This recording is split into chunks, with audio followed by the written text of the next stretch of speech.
Саламатсыздар ма, құрметті көрермендер? Бүгін біз сәбізден жасалған корей салатын дайындаймыз. Ол үшін бізге қажетті ингредиенттер ол 600 грамм сәбіз, және мынандай қоспа керек. Әдейі арнайы қоспамен қосам. Міне для моркови по-корейски деген өсімдік майы керек. Енді біз сәбізді 600 грамм сәбізді алдын ала тазалап жуып алдық, және мынадай құрылғыдан арнайы өткіземіз.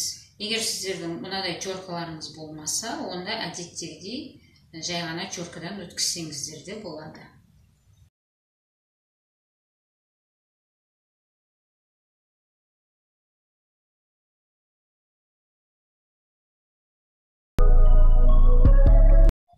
Мен сәбізді теркадан өткізіп болдым. Мінекей мында 600 грамм сәбіз бар. Енді осы сәбізге мен мынадай қоспаны саламын.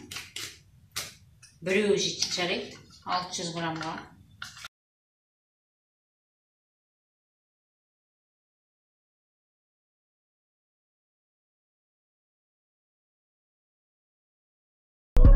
Және өсімдік майын құямын.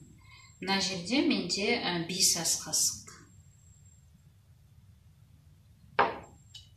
Барлығын араластырып, әбден араластырамыз сәбізімізді.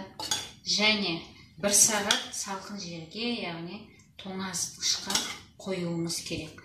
Енді бұл салаттың арасына қалауыңыз бойынша тәтті бұрыш қоссаңыз болады, болгарский перецті, қияр қоссаңыз болады, және зелень қоссаңыз болады, укроп қоссаңыз. Көбіне бұны адамдар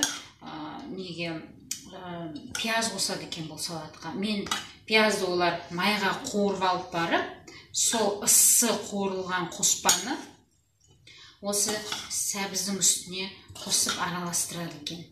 Ал мен көбіне осылай жасаған жақсы көремін, себебі пияздың дәмі көбіне біздің балаларға ұнамайды.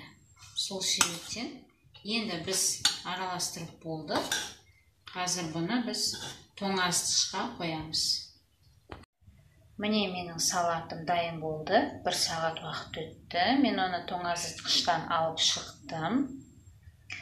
Бұл салатқа енді тағы не қосуға болады құрамына? Қияр қоссаңыздар болады, болгар бұрышын қоссаңыздар болады. Енді өздеріңіздің қалауларыңыз бойынша пияз қоссаңыздар болады қуырып маймен. Мен көбіне осындай оңай жолын таңдадым. Балаларым өте қатты жақсы көреді. Кешкі асқа дайындаймын көбіне бұл салатты. Қарағандарыңызға көп рахмет. Сау болыңыздар.